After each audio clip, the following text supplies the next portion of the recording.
Hi BMW fans.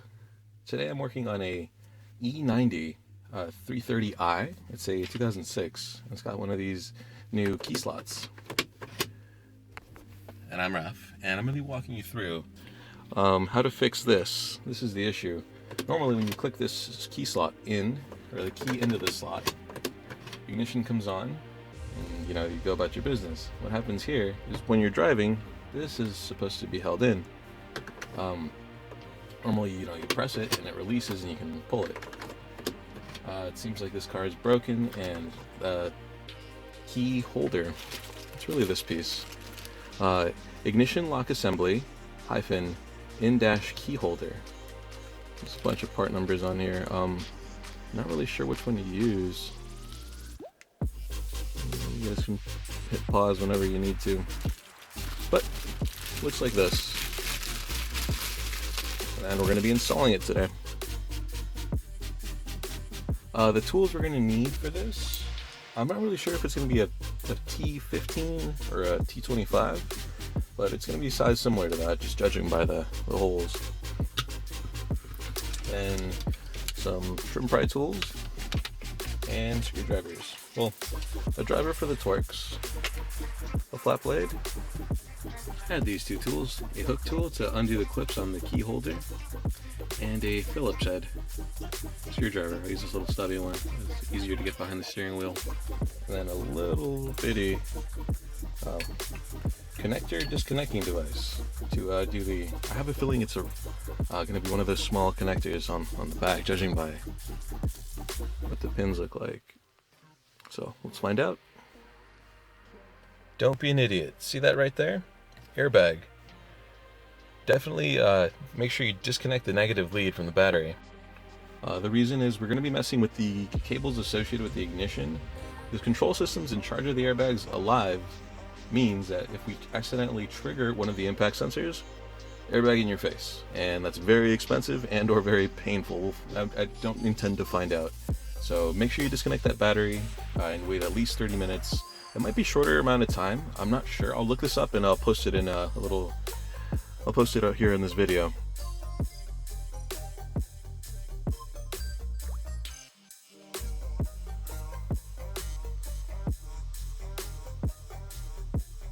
Start by prying up back here. Just stick your trim pry tool in and pop up. Once it starts to go, I'm gonna have to put the camera down, but you guys will get the idea. Start there. Then continue along.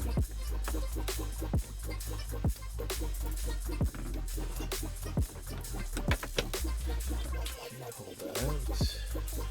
Then you come to this side.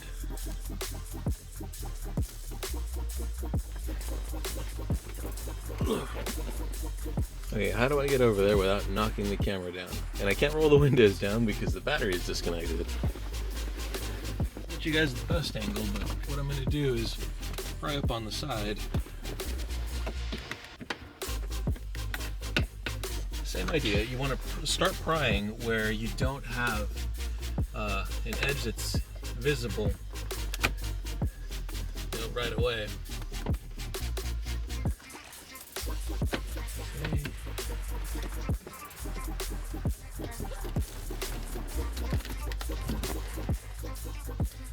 I've started the passenger side. I'm just going to continue pulling back. See, really once you get the edges started, the middle just starts to come back.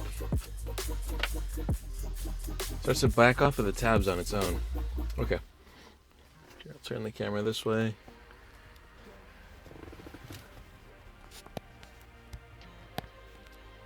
Good angle there.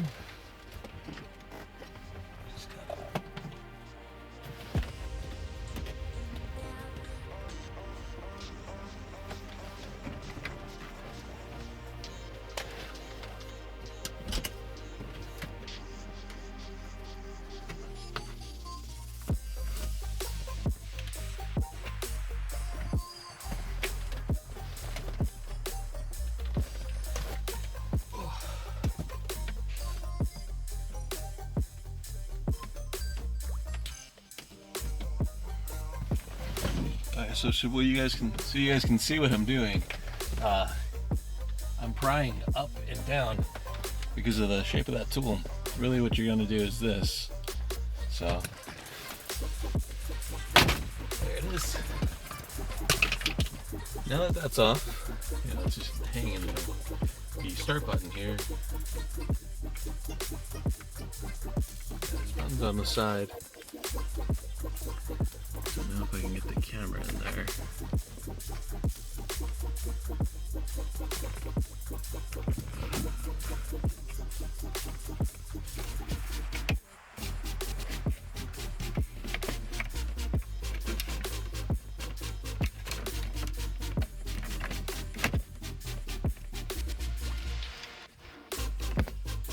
Once you've gotten to this point and you've disconnected the start-stop button, time to disconnect this hazard DTC unlock lock button. So what I'm going to do is get in on one side. I'm taking in similar, two-pronged pry tool.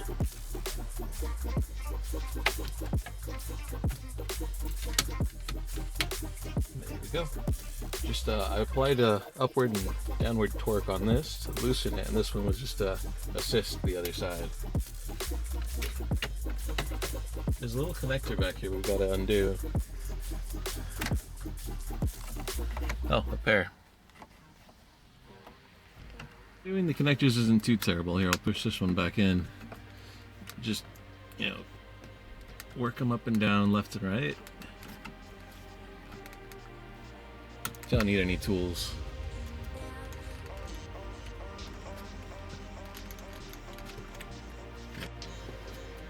At this point,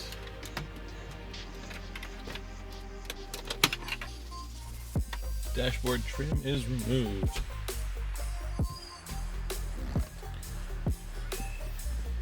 Now,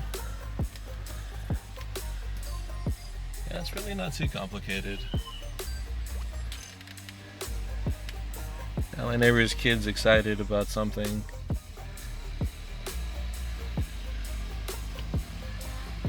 Time to get behind this.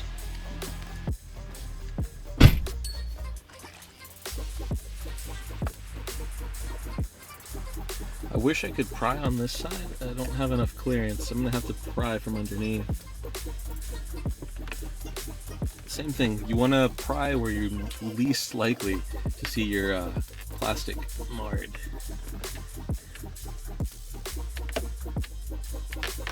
Okay. Out it comes. Cool.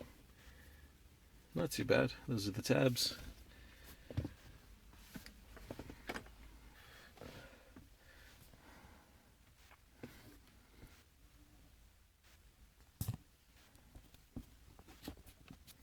Wait, what? They aren't Torx? No way. This means I got maybe that has the wrong tools. Anyway, let me go grab a Phillips. It's gonna take my Phillips and remove these two screws. I'm really surprised that these are Phillips. They're behind the dashboard, and I really expected them to be bullet Torx.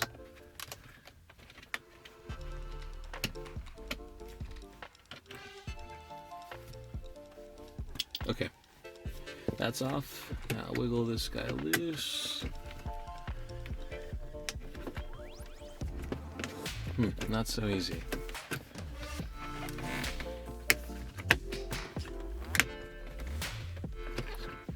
Alright, let me look at the new one and to see what the mechanism is supposed to look like. So we've got tabs on this side. That means I should shove. Well, I can pry on that side.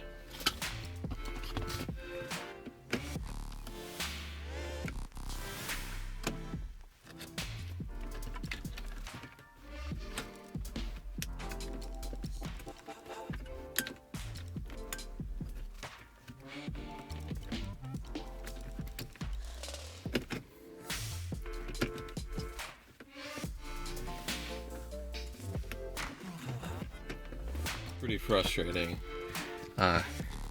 Gotten to this point, but Those two tabs in there aren't cooperating. They seem to keep hanging up there and there. I'm gonna take this screwdriver and try to pry the tabs this way. Yeah, really it's this. So I'm gonna press them down and see if I can pry it up. Part of me thinks if I just get the pry tool behind this and pull, it will come out. I'm gonna be using a hook tool to hook the lower one.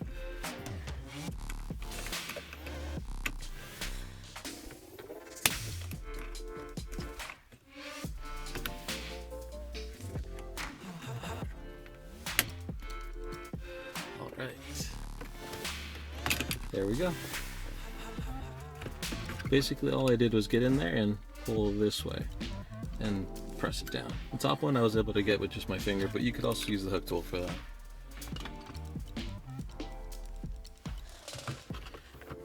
Okay, let's pay attention to this. So I was right, one of these ribbon cables is attached to the back of the switch. The key holder.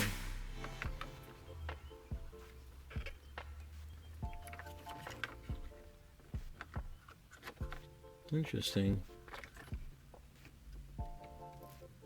Okay, so what I'm going to do is press these two in. It might be a combination. Yep, it is. Easy. So, out that goes. In goes the new.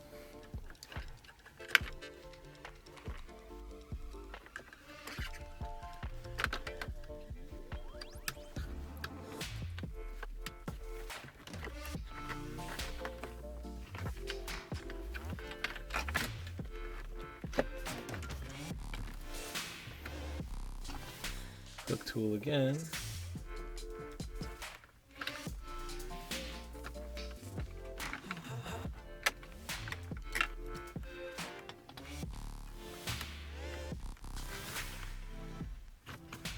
All right.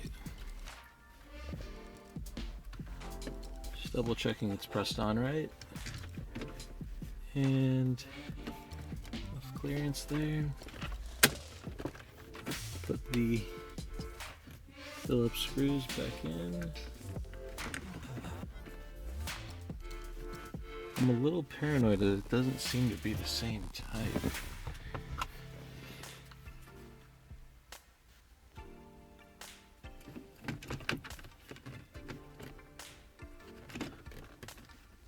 Oh, that's right. I felt like it was protruding more. I just must not have had it seated.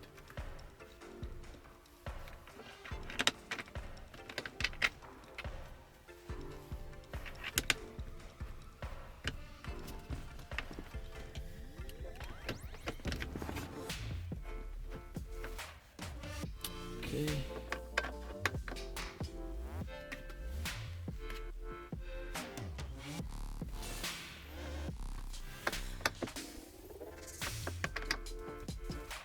That's it, we're in. And now to reassemble.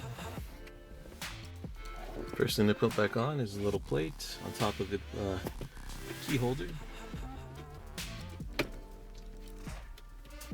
Next, we take the wood trim.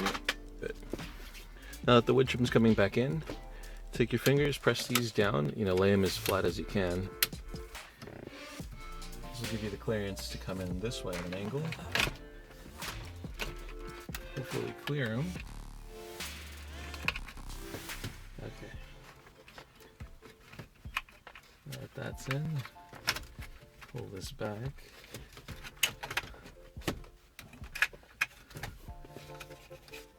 And they should end up in here. Cool. Those are the hardest things to get in. Once those are in, you can back this off and connect the ribbon cable back to the start-stop button.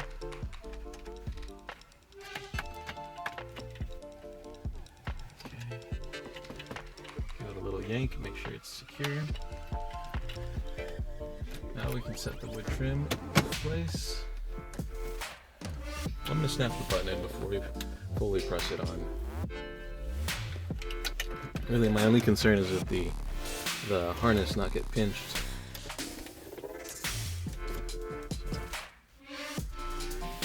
Back on.